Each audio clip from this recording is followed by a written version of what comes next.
The Legend of Zelda Breath of the Wild has quite the unorthodox story. It opens with a very bright light. It tells us to open our eyes, and then we run over and grab this magical iPhone, which apparently is called a Sheikah Slate and will show us the way. So we take a quick glance at the Sheikah Slate, which tells us to jump in this corner, and using the Sheikah Slate's guidance, jump through the wall.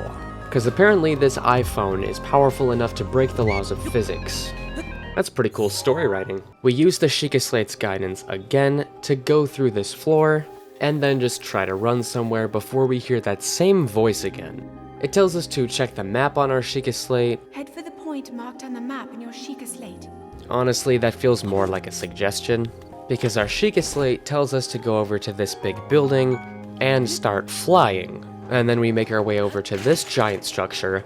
I don't know what it is, but there's no way inside unless you use the Sheikah Slate's guidance to break the laws of physics to go inside that way. Then we find a pedestal, which gives our Sheikah Slate even more guidance and gives us bombs. This is some of the best guidance the Sheikah Slate can give us, because we can break even more physics, so that we can touch this cool glass. Then we get something called a spirit orb. I don't really know what those do, they're just kind of there. But then this old man talks to us, and it's hard to tell what he's saying because he talks so fast, but I think he wants us to get a few more of these buildings. We use our Sheikah Slate's guidance to travel really quickly, either flying or using these bombs to make our way over to this next building, and again, use the Sheikah Slate so that we can get inside the building. Because there are 2 layers of walls, it's sometimes hard to get in here, it's pretty finicky. The game devs were pretty daring with these. We find another pedestal and get even more guidance upgrades. Now we can freeze a gear in place. Yeah, this one's not very useful. Oh, on second thought, after we get our second spirit orb, who cares about that, we can use stasis on this boulder. So I guess this is supposed to help us with climbing, so that it'll make things faster. Oh no! Then we use our flying guidance to travel very far and get to the next building. This time we're going to use some Sheikah Slate abilities we've never used before.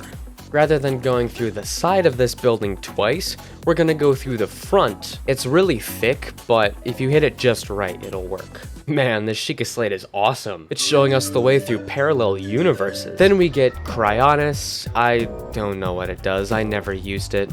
I just used the bomb guidance to complete this building, and then the old man talks to us. He said something like, "Come find me." We're gonna use our flying guidance yet again, and go over to this building, and look, the old man's there. But now he's all of a sudden got white hair, and he's green, and gives us a paraglider and tells us to save Hyrule and disappears. I don't know what his problem is, but at least we can glide now. We can use our overused flying guidance to wiggle ourselves towards this giant castle so fast that this room forgets to exist. Cool. Now we can sneak strike a few enemies and get better weapons before finding this wall and using the very first Sheikah Slate ability we ever unlocked one more time, the scope clip. We reorient ourselves with this axe, and mid-air bomb guidance blast us onto the ceiling of this room, and then use the bomb guidance again to find this rubble, which we can just jump through. Then we find this bow, cook some food, and shoot an arrow at the perfect spot while we enter this second long cutscene, and then this glitchy Ganon no longer is.